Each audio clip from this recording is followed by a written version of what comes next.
একদিকে যুদ্ধের চাপে ভেঙে পড়ছে দেশের সামরিক কাঠামো, অন্যদিকে চরম অবমাননা ও হতাশায় পালিয়ে যাচ্ছেন সেনারা। ইউক্রেনের সংসদ সদস্য আন্না স্কোরোখোদ সম্প্রতি এক বিস্ফোরক মন্তব্য জানিয়েছেন, এখন পর্যন্ত প্রায় 4 লাখ ইউক্রেনীয় সেনা অনুমতি ছাড়াই বাহিনী ছেড়েছেন। এই সংখ্যা শুধু পলায়ন নয়, এটি ইউক্রেনের ভেতরে চলমান গভীর মানবিক ও সাংগঠনিক সংকটের প্রতিচ্ছবি।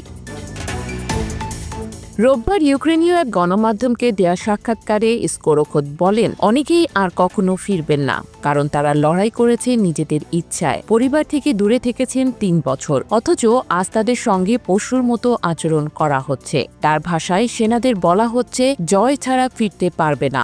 এই মনোভাবই বাহিনী ছেড়ে যাওয়ার অন্যতম প্রধান কারণ।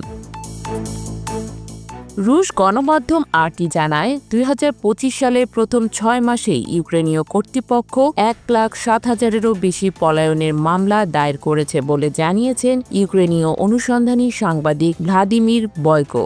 তার তথ্য অনুযায়ী 2022 সালে যুদ্ধ তীব্র হওয়ার পর থেকে এখন পর্যন্ত মোট মামলা ছাড়িয়েছে 2,30,000, যদিও প্রকৃত সংখ্যা আরও বেশি হতে পারে বলে ধারণা।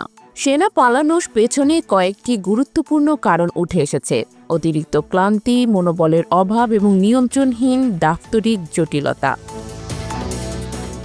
যুদ্ধজয়ের পর ইউক্রেন সরকার দেশ জুড়ে সাধারণ সেনা সমাবেশ ঘোষণা করে এবং 18 থেকে 60 বছর বয়সী পুরুষদের দেশ ছাড়ার ওপর নিষেধাজ্ঞা জারি করে। পরবর্তীতে নিয়োগের বয়সসীমা 27 থেকে কমিয়ে 25 করা হয় এবং আরও কঠোর আইন চালু হয়। এই জোরপূর্বক নিয়োগ ব্যবস্থা এরই মধ্যে সহিংস প্রতিক্রিয়া ডেকে এনেছে। গত সপ্তাহে ভিনেৎসিয়া শহরে বিক্ষোভকারীরা নতুন সেনাদের মুক্ত করার চেষ্টায় পুলিশের সঙ্গে সংঘর্ষে জড়ান। গ্রেফতার হন অনেকেই। বর্তমানে যুদ্ধের চেয়ে বড় প্রশ্ন হয়ে দাঁড়িয়েছে যুদ্ধ চালিয়ে যাওয়ার মতো সেনা, মনোবল ও ন্যায্য নেতৃত্ব আদৌ ইউক্রেনের হাতে আছে কিনা।